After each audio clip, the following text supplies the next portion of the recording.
Hey there, my name is Veronica, and I am a conscious manifesting coach. Today, we are going to be answering 3 questions in this podcast that were submitted by you, the viewer. Hopefully, your question gets answered today. If you would like a question answered in a future podcast, all you have to do is download the Anchor app, send me a voice message, Veronica Isles, and I will answer it on a future podcast. So let's get right to it. Question number 1. Hey Veronica, hope you're doing great. I have a quick question which is very much bothering me right now in terms of my specific person who is my first love, and I'm his first love too. And it's been 10 years. We are, we know each other, and now being married to another person, and I'm married for 6 years now, and he's also married, and we have our own families, but then we miss each other very badly, and I very much wanting him to be in my life. I quite uh, I miss him so badly. I'm manifesting him a lot, but then at the same time I'm feeling that it's a wrong thing. I'm not knowing what to do, and I'm damaging my mental health, which is leading to many physical problems too. And I want that my specific person. Okay, so it sounds like you have a lot going on in this situation, but let's really get to the heart of it. The heart of it is that you are obviously in love with this person, your specific person. You said that you were each other's first loves and that this has been going on for 10 years. So clearly you have an important part in his world too, in his life, in his heart. I think that obviously your circumstances will feel overwhelming at times, especially since, it involves other people. The fact that there's marriage involved to other people. There seems to be such strong obstacles slapping you right in the face. However, I think that you need to connect with the love. There are answers here. There is healing. Your suffering does not need to go on, but you need to, again, look to the core of what you're trying to manifest. You're trying to manifest love, healing, and good things for all people involved. I think that especially when there is a third party involved, especially when your specific person is actually married to someone else, even if you're married to someone else, to say that you want to always affirm that you are trying to manifest the highest and the best for everyone involved, including yourself. Now, it sounds like you have a true connection with this person, so you deserve to see what married life with this specific person would look like. Now, obviously, you don't want to hurt anyone, and that is where the guilt and sort of the frustration, the confusion is coming from. So what I would do is I would say affirmations such as this. I would like to manifest being with my specific person at the right timing, where no one else is hurt, where love can prevail, and where the highest and the best happens for everyone involved. Now, you need to take care of yourself right now. You said that your mental health is suffering. You're not going to get to the goal. You're not going to get to where you ultimately want to be if you are suffering. So the suffering has to stop. You need to address your happiness, your self-love, your self-worth now, right now, in this current moment. Yes, of course you're going to miss someone that you love, but there is a time and a place to be together, and I would live for that moment. I would wake up every single moment knowing that that day exists. That day exists where you are no longer filled with all of these obstacles, where you're attached to other people and where there's all sorts of restrictions placed on things. There is a time and a place where you can love one another fully and be able to express that love and finally be together.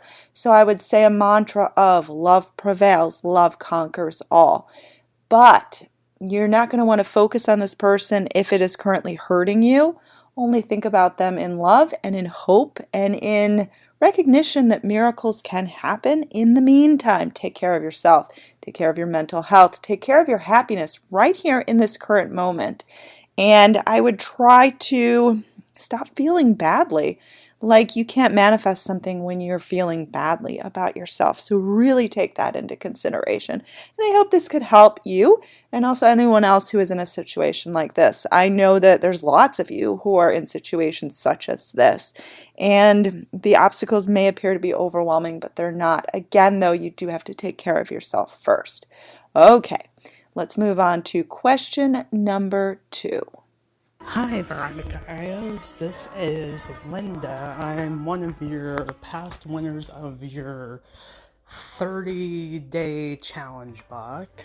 I do have a couple questions. I'm kind of feeling like I've been going backwards on every manifestation that I've been wanting to do, and how do I get back on track and get positive again and at least manifest, getting out of my mother's house and boosting my positivity and get away from toxic family members.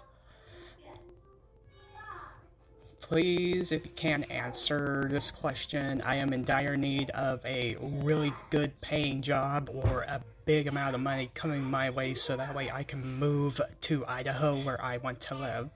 Okay, so I think that that's great that you are a past winner of an ebook. That shows that you can be a winner. So I think that you have it in you to be successful. It's almost like proof. Okay, so I think a lot of times in terms of manifesting, you will have those moments where you succeed, but then you start to go backwards a bit and you feel like you have gone off the rails. You want to get back on track, but you have no idea how. I think it's interesting that you noted that you're trying to get positive again. And I think that positivity will come naturally, but I wouldn't necessarily focus on this idea of needing to be positive in order to get back on track. When you're really, down the rabbit hole, you're really far from getting back on track, it's actually easier to feel determined and to feel that strength inside of you before you necessarily feel positivity. I feel like the positivity and the joy comes after you sort of regain that strength again. So I would try to focus on this idea of you may not know how you're going to get back on track. You may not know when that alignment is going to feel connected with you again, but you know that it is possible. You're determined. You are not going to accept the current set of limitations, your current circumstances. So you are like, you know what, there's a way out. I don't know what the way out is. I don't know how on earth to start feeling aligned again, but I'm just going to keep trying. And I would wake up every single morning with this feeling of this fire within you, like I am ready to try. I'm ready to give it my all. I may fail and I may feel like crap at the end of the day, but I'm going to keep trying and I'm going to wake up every single morning and I'm going to try again until I actually solidify with that determination, and then the positivity comes. Now, I think you can manifest getting out of your mother's house. I know what it feels like to live with a family member. I was living with my grandmother for a really long time, and I wanted out. I wanted my own place. I had a vision of how I wanted to live. I wanted my own kitchen. I wanted the freedom to be able to use the bathroom anytime I wanted. I didn't want to feel trapped or confined anymore. I mean, of course, it was very generous of my grandmother to let me live there, but I knew that that wasn't my final destination, so to speak. That wasn't my ideal home. So I can definitely empathize with you because I've been there. And especially, when family members can be negative or even toxic, and can sort of feel like they're interfering with you or even judging you. I think that you do have to find your own sense of solace, your own sense of peace. I would recommend anything like meditation, visualization, just again feeling that determination inside of you. But I would say to yourself, you know what? I want to live in Idaho. There are plenty of people who live there. There are plenty of people that have already manifested living in that place. So to sort of keep you determined, I would even put up pictures of where you ideally want to live, what Idaho looks like. I would even practice writing down, your a future address that includes an Idaho zip code. I would do whatever you can to sort of, place yourself in that space. And I think in terms of a good paying job, you want to feel like you are worth making more money. You are worth having a decent salary that allows for you to live where you want, that allows for you to live independently. And I think that you can win money. You can come upon money. You could have an old debt paid off to you. You could just stumble upon money. You could, manifest a job where they give you some sort of bonus or some sort of, surprise sum as a starting incentive, something like that. I mean, it may sound crazy, but start seeing that you're worth that. You're valued at that. What you have to offer, a job, can be that. So I would propel yourself again with determination. That positivity is going to come later on when you are feeling in your groove, but don't look for that positivity first, because if you do, it'll feel false. It'll almost feel like lies. It'll almost feel like that positivity is mocking you. So instead, I would keep saying to yourself, you know what? I don't know how I'm going to get there, but again, I'm going to wake up every single morning and I'm going to try. If I fall down, I'm going to keep trying. I hope this could help. And again, you're a winner. I mean, you won a book. So it's proof. You can do it. I believe in you. Wishing you all the best. Okay, question number 3. This is Nusrat from Bangladesh. So recently I've been trying to manifest my ex-boyfriend back. So we don't have any bad blood between us, but we broke up in October because he says that he doesn't feel that intense kind of love for anyone and he doesn't want to be in a relationship. And recently I found out why. He told me that he's emotionally and sexually attracted to me and that he's scared of being addicted to sex, and he thought that I would not be okay with it. But for some reason, like, he is constantly high recently, and he drunk texts me that one day he wants to go on dates and the next day he will be telling me that he doesn't want a relationship, but he wants to talk to me. And he says that he converses with me in his head, and I'm not sure. He's very confusing. He needs to see a psychiatrist but refuses to go to him. Like, what do I do? Okay, so I want to start by saying I'm sorry to hear about your breakup, and I'm sorry to hear about the struggles that you've been going through. Now, I think that in any situation where you're trying to attract an ex back, you do have to look at the strengths that you have, and you have to put sort of the hurdles in the right perspective.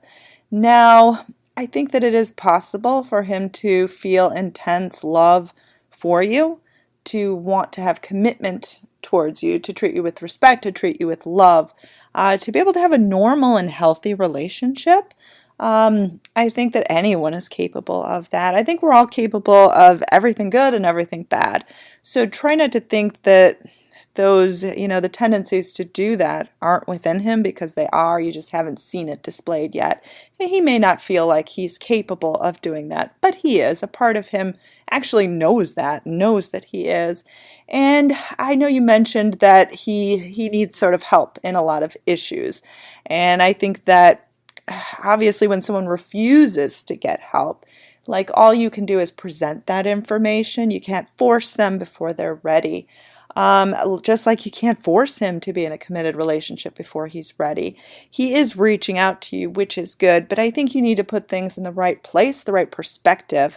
I think that you need to be the strong one in this situation, and you need to be a good example of the standards that you require within a relationship. And I think that if you sort of put your foot down in a sense, and you're like, I deserve this, I deserve that, and make a list in your mind and really stick to these things, stick to your standards. Don't be afraid of losing him, because you can never really lose someone. But it sounds like he really needs to rise to your level, and he probably does need to get that help.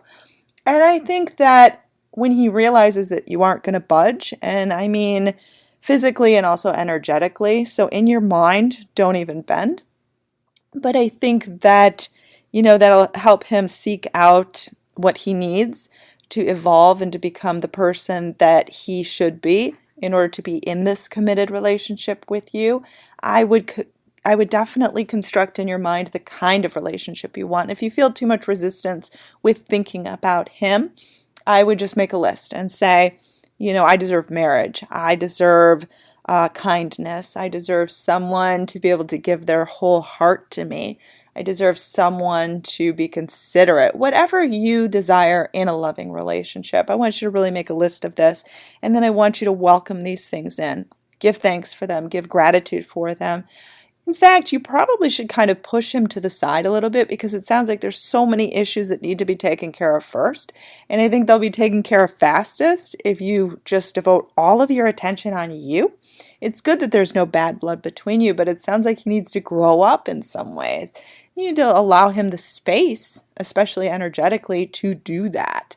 And I would see it as inevitable that you're going to get together and that he is going to learn how to be the best boyfriend, the best future husband that he possibly can be. But again, he has to seek these things on his own. You can't prove that to him. You can't argue these things in your mind. You can't argue with him. You can't you can't convince him before he's ready. So just be that standard, that high standard of what you expect to be in a relationship, and just expect him to follow through because he's capable of doing this. All right. Well, thank you to everyone who submitted a question. And if you're still waiting to hear your question, I'm sure I'll get to it soon.